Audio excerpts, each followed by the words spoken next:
지키는 법 두 번째, 지난주에 이어서 두 번째 말씀을 전하겠습니다. 여러분, 이 땅에 많은 사람들이요, 자기가 가진 어떤 값진 보물, 사람들이 막 귀하다고 이야기하는 거 있잖아요. 귀하게 여기는 것들이 있어요. 그것들이 만약에 이 교회에 있다, 그러면 여러분 어떠시겠습니까? 어떻게 해서든 이곳에 나와가지고 땅을 파든 막 바닥을 뜯던 그것을 취하려고 하지 않으시겠습니까?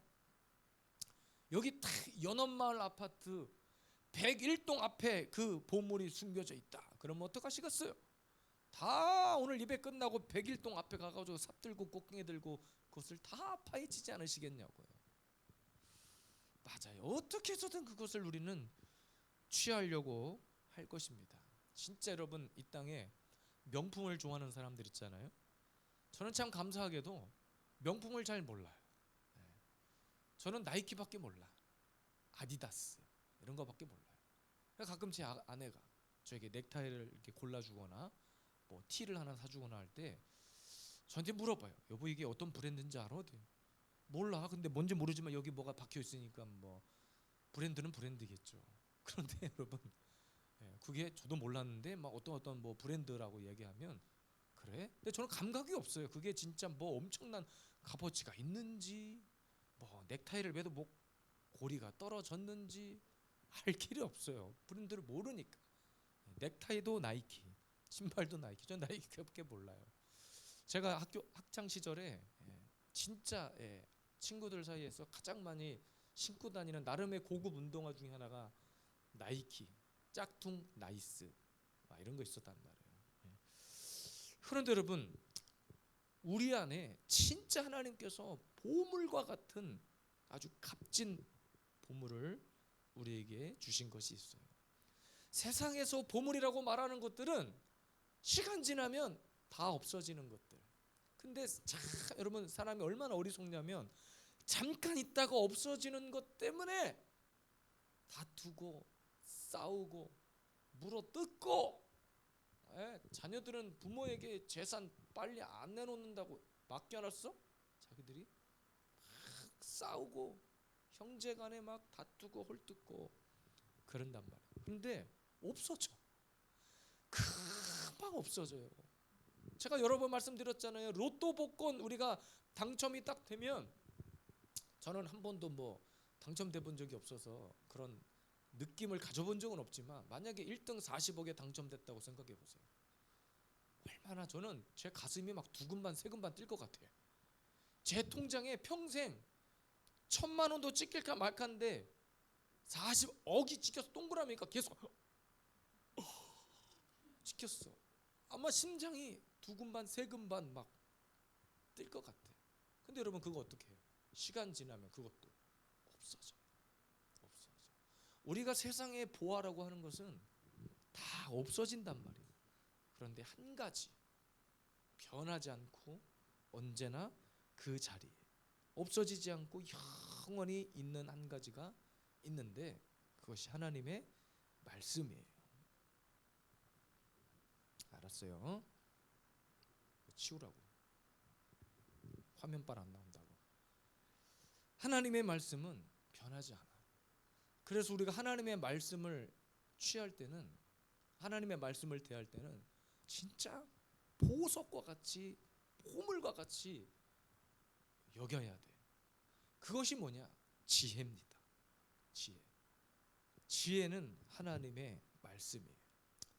길어서 다 읽진 않았지만 15절에 지혜는 진주보다 귀하니 너가 사모하는 모든 것으로도 이에 비교할 수 없다.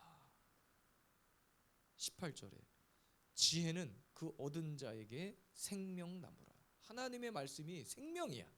지혜를 가진 자는 복되도다. 이것이 오늘도 저와 여러분들의 고백이기를 원합니다.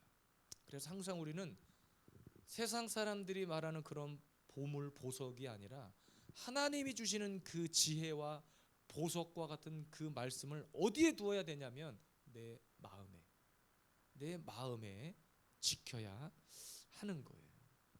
마음의 명령을 어떻게 지키는가? 우리가 지난주에 살펴봤거든요. 첫 번째는 목에 메고 마음판에 새기는 거예요. 목에 메고 마음판에 새기는 거. 이것은 말씀을 딱 받잖아요. 나의 삶 가운데서 실천하는 단계까지 가라는 거예요.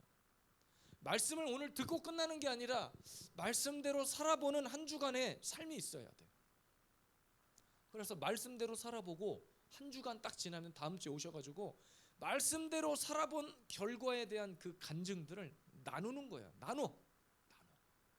그래서 우리는 밥 먹고 막 세상 얘기하면서 웃고 떠드는 게 아니라 말씀대로 살아본 이야기 하느라고 시간 가는 줄 모르고 막 간증이, 당신은 김 집사님은 이렇게 사셨어요? 나도 이렇게 살아보니까 막 하늘에서 은혜가 쏟아지고 막 기쁨이 오고, 이런 고백들 마음판에 새기는 거예요. 두 번째입니다. 자신의 명철을 의지하지 않는 거예요. 내가 어떻게 하면 하나님의 말씀과 지혜와 명령을 가슴에 새기는가? 나를 의지하지 않는 거예요.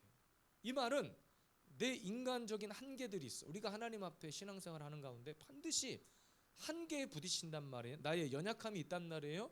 여러분, 우리가 오늘도 성도가 돼서 이렇게 예배드릴 수 있는 이유는 하나님이 우리에게 은혜를 베푸셨기 때문이에요. 내가 잘나서, 내가 뭔가를 내세울 게 있어서 이렇게 부름받아 예배를 드리는 것이 아니라 부족한 우리들을 하나님의 일방적인 은혜로, 이것을 신학적인 용어로 성도의 견인이라 그래요.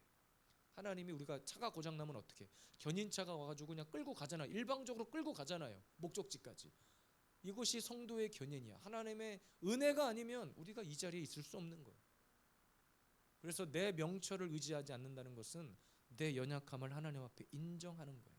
소경 바디메오가 주여 나를 불쌍히 여기소서 했던 것은 자기 자신의 연약함을 알았기 때문에, 주님이 아니고서는 나의 눈을 뜨게 할 수 있는 방법은 없다, 이것을 알았기 때문에 자신의 한계를 인정하고 그렇게 부르짖었던 거예요.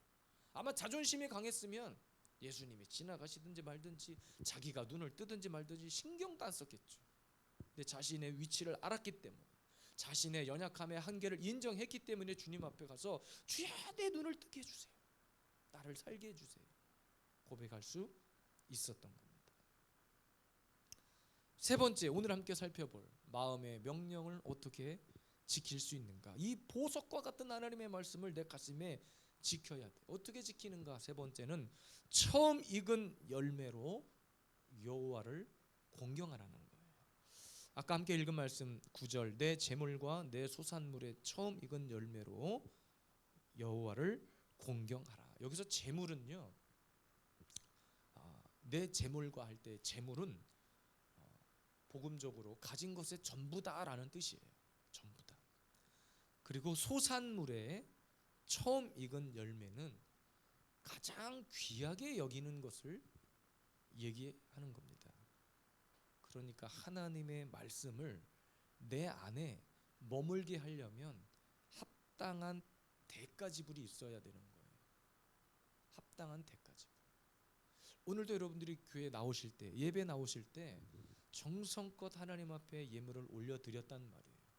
그러니까 내가 하나님의 말씀을 받은 한 주간의 삶을 지켜주신 그 은혜에 감격하고 감사해서, 또 교회를 사랑하는 마음에서 하나님 앞에 예물을 드린 거예요. 그러니까 우리가 하나님 앞에 은혜를 받은, 은혜를 누리는 사람들, 내 마음에 하나님의 말씀의 명령이 늘 샘솟듯 일어나는 사람들은 하나님 앞에 감사의 표현도 남달라요.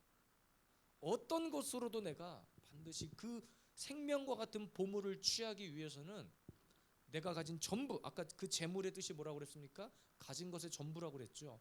내 가진 것의 전부를 드리고서라도 나는 그 말씀을 취하겠습니다. 내가 가진 처음 익은 소산의 처음 익은 열매, 가장 귀한 것을 내어 드리더라도 내가 그 하나님의 말씀의 명령과 지혜를 내 것으로 취하겠습니다. 그러니까 이런 영적인 대가 지불이 필요해요. 우리가 하나님 앞에 은혜를 받을 때 있잖아요. 여러분, 다윗이 정말로 하나님 앞에 아름답게 역사 가운데 쓰임 받은 인물이고, 다윗의 뿌리를 통해서 예수 그리스도가 이 땅에 나셨잖아요.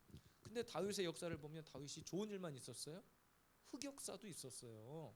하나님의 말씀에 불순종해서 자기 때문에 잘못된 판단 때문에 백성들을 죽게 하고 엄청난 잘못을 저지르기도 했어요. 자기 부하의 와이프를 취하기도 했고 많은 죄를 지었어요.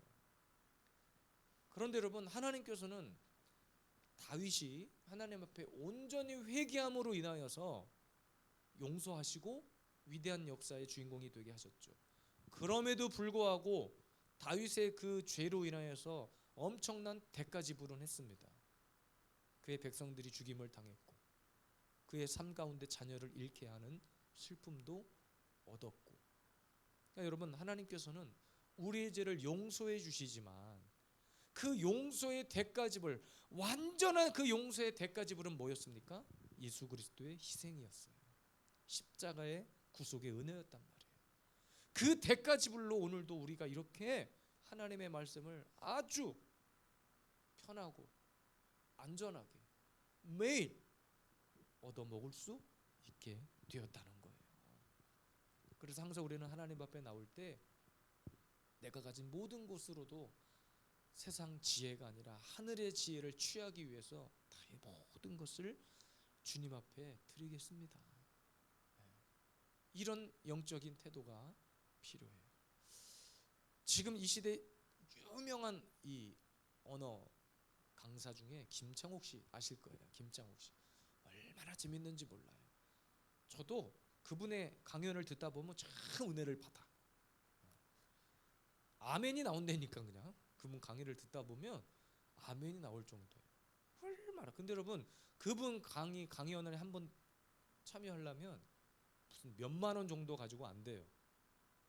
앞자리에 앉으려면 진짜 몇십만 원은 그냥 티켓값을 끊어야 돼요. 뭐 방송이 됐든 뭐 어디 일반 강연이 됐든 마찬가지예요. 그분을 우리 교회에 한번 모시려면 우리 교회 1년 재정을 쏟아 부어야 할지도 몰라요. 제가 그분 부를 일은 없겠지만 어쨌든 그만큼. 근데 그럼에도 불구하고 사람들은 어때? 그분 강연을 들으려고 다 걸어버려. 모든 것을 쏟아 부어버려. 해외에서 비행기 타고 날라와 버려. 그분 강연 1시간 들으려고. 하다못해 여러분, 하나님의 그 지혜가 쏟아지는 이곳에 오시는 여러분들은 어떤 마음으로 오시냐는 거예요. 오늘도 우리가 새신자 양육 과정을 함께 하면서 예배에 대해서 배웠단 말이에요. 예배에 대해서. 과거에 우리 구약의 예배는 어땠냐면 소 잡고 양 잡고 기르던 가축을 죽여서 피의 제사를 드렸단 말이에요. 항상 주님 앞에 빈손으로 나올 수 없었어요. 하다못해 그거마저 없으면 비둘기라도 잡아서 드렸어야 돼요. 여전히 우리는 가축을 주님 앞에 드리는 심정으로, 피의 제사를 드리는 심정으로 그렇게 예배해야 되는데 그것이 대가 지불이에요. 그런데 예수 그리스도께서 십자가를 지심으로 이 모든 것을 그냥 한 방에 끝내버리셨어요. 그래서 여러분들 얼마나 편해. 주일날 교회 나오시면 그냥 저 입구에 서서 봉투에서 다 이름 써서 제물을 올려드리잖아요. 정성껏 기도하는 마음으로 드리잖아요. 근데 그 예물을 드리는 영적인 태도가 바로 이와 같아야 한다는 거예요. 내가 가진 가장 귀한 것으로, 나의 전부를 주님 앞에 드리는 심정으로. 금액을 따지고 뭐 액수를 따지는 게 아니에요. 우리의 말씀을 받고자 하는 우리의 태도가 어디에 있느냐는 거예요. 이렇게 오늘도 말씀 한 구절 한 구절을 가슴속에 새기는 이 시간이 얼마나 우리가 귀하게 여기는지 주님은 우리의 중심을 보신다는 거예요. 그래서 말씀을 받을 때는 항상 주님 앞에 내가 어떤 것으로라도 대가 지불을 하겠다. 나의 생명까지도 주님 앞에 바쳐서 내가 저 말씀 내가 취하겠다. 이런 믿음의 결단이 우리에게 필요합니다. 마지막이에요. 마지막 4번째. 가슴에 하나님의 명령과 지혜를 새기는 방법은 꾸지람을 싫어하지 않는 겁니다.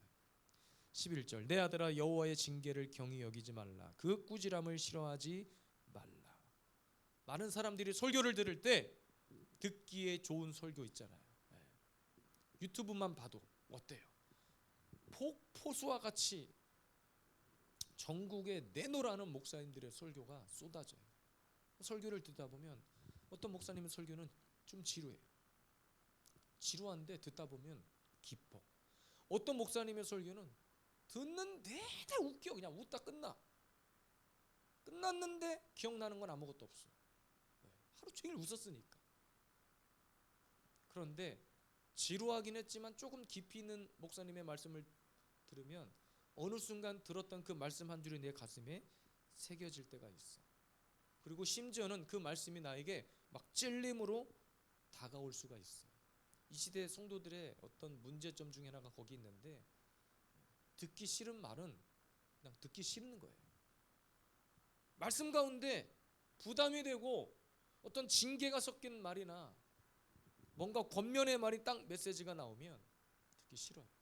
물론 그런 잔소리가 아닌데 그런 꾸지람이나 권면을 듣는 것을 좋아하는 사람은 거의 없습니다. 그런데 여러분, 하나님의 말씀은 우리의 심령과 골수를 찔러 쪼개기까지 하고 고치기도 하고, 그 말씀의 능력은 가히 우리가 상상하는 것 그 이상이란 말이에요. 성경에서 하지 말아라 하는 것은 하지 말아야 돼. 하라고 하는 것은 우리가 하도록 몸부림을 쳐야 돼. 때로는 말씀을 듣다 보면 그 말씀으로 나에게 채찍을 가할 때가 있어요. 권면을 가할 때가 있어. 저는 여러분들이 한 주간 동안 어떻게 삶을 사시는지 몰라요. 그런데 말씀을 설교를 하다 보면 어떤 권면의 메시지가 막 나간단 말이에요. 그러면 여러분이 그 말씀을 맞아, 오늘 하나님이 나 들으라고 오늘도 저 메시지를 주시는구나, 이렇게 겸손히 받으시는 분들이 있는 반면에 꽁해가지고 목사님 또 내가 이 일을 했든지 어떻게 아시고 어떻게 또 나에게 표적 설교를 하시네, 나를 찌르네, 나를 칼로 후벼 파네, 강단에서 또 나한테 욕하네, 오해한단 말이에요. 저는 여러분들이 어떻게 한 주간을 사시는지 몰라요. 그런데 어떻게 여러분들 제가 막 칼로 쑤셔요? 그런 일은 있을 수 없어요. 만약에 그런 마음이 왔다면 그거 누가 하신 거예요? 성령님이 하신 거예요. 성령님이 그렇게 내 마음 가운데 찔림을 주신 거예요. 이것을 영적으로 우리는 바로 분별할 수 있어야 돼요. 그러니까 하나님의 말씀의 그 책망 안에 복이 있다는 것을 깨달아야 합니다. 꾸지람을 왜 싫어하면 안 되는가? 특히 좋은 말만 들으면 그거 누구나 다 들어요. 김창옥 씨가 강연할 때 어떤 부부에게, 문제가 있는 부부에게 솔루션을 제공하는데 좋은 말만 할까요? 하기 힘든 제안들을 한단 말이에요. 맨날 부부간에 다툼이 있고 싸우는 부부에게 뭐 예를 들어서 사랑해라, 용납해라, 아침마다 출근할 때 그걸 안아줘봐라, 이런 걸 시킨다고 해보세요. 그 얼마나 고통이에요. 방금 여기 오기까지 왼수같이 지낸다고 왔는데 갑자기 안아주고 손잡아주고 뽀뽀하래, 쭈쭈쭈쭈 막 하래.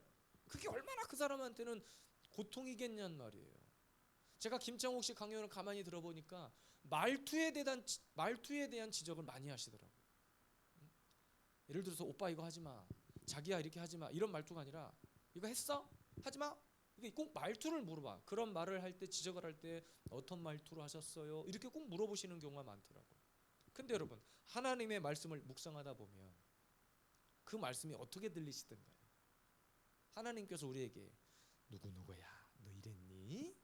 요랬구나, 이런 말투로 들리세요? 아니면 하나님께서 누구누구야 꽉꽉꽉, 우리 어렸을 때 꼭 번개가 치면 어르신들이 막 천둥 알았어요.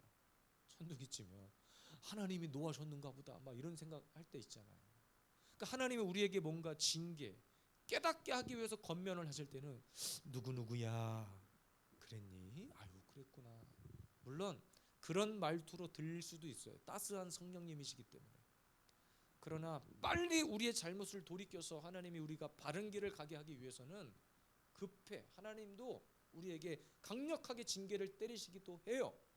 그래서 정신 차리라고 말씀을 통해서 나의 심령을 후벼 팔 수도 있어요. 사도 바울은 하나님을 만난 이후에 하나님의 말씀을 결코 경히 여기지 않았습니다. 소홀히 여기지 않았어요. 오히려 자기가 복음을 전하지만 하나님 앞에 심판받을까, 하나님 앞에 꾸지람을 당할까, 내가 천국까지 못할까 염려했습니다. 그러니까 우리는 하나님의 말씀을 받을 때 항상 이런 태도가 필요해요. 어떤 자들의 심령에 하나님의 말씀이 새겨지는가? 하나님의 꾸지람까지도, 그 책망까지도 아멘으로 받을 수 있는 사람들의 심령 속에는 반드시 말씀이 새겨집니다. 그래서 사도 바울은 고백했어요. 내가 말씀 밖으로 넘어가지 않게 해달라고, 말씀 밖으로 넘어가지 않겠다고 고백했어요. 내 삶의 기준이 말씀 안에 머무는 그런 삶이 되게 해달라고 몸부림쳤던 사람이 바로 사도 바울이에요. 그래서 하나님께서는 우리에게 선한 양심이라는 것을 주셔서 조금만 말씀에 벗어나면 벌써 알아.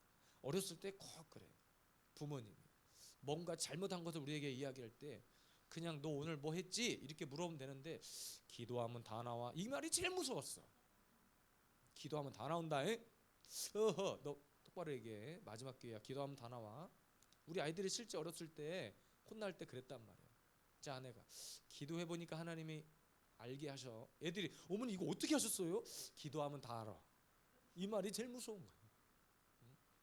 하나님의 말씀은 정확해요.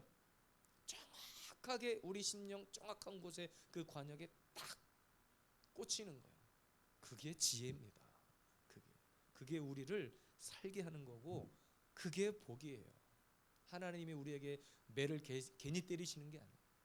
부모들이 자녀에게 매를 회초리를 괜히 드는 거 아니에요. 다 아는데 때리는 부모의 마음도 아픈데 그렇게 해야 고쳐지니까, 그렇게 해야 복받는 삶을 사니까. 오늘도 우리 예수비전 세움교회 성도 여러분, 이 주일 오후 시간이 얼마나 황금 같은 시간입니까? 우리가 하나님이 아니었다면, 예수가 아니었다면 지금 이 시간에 그냥 집에서 시원하게 에어컨 틀고 맥주 한 잔 탁 하고 영화 한 편 보면서 얼마나 편한 시간을 보낼 수 있었겠어요. 그런데 왜 우리가 이 자리에 나와 예배합니까? 하나님의 말씀이 우리를 살게 하기 때문입니다. 때로는 권면의 말이라도 책망의 말이라도 그것을 아멘으로 받을 때 우리의 영혼이 살기 때문입니다. 힘들지만 여러분 버티십시다. 견디세요. 인내하십시오. 그 말씀 한 구절이 오늘도 나를 살게 합니다. 이번 한 주간도 제가 수요 예배 이곳에서 드리지 못하지만 여러분 생각하면서 함께 기도할 것입니다. 캠프에 가 있는 동안에도 제 머릿속에는 오로지 우리 예수비전 세움교회의 영혼들 뿐입니다. 우리 한 주간 말씀 안에서 승리하는 삶이 되시기를, 예수의 은혜 안에서 살아가시기를 주의 이름으로 축복합니다.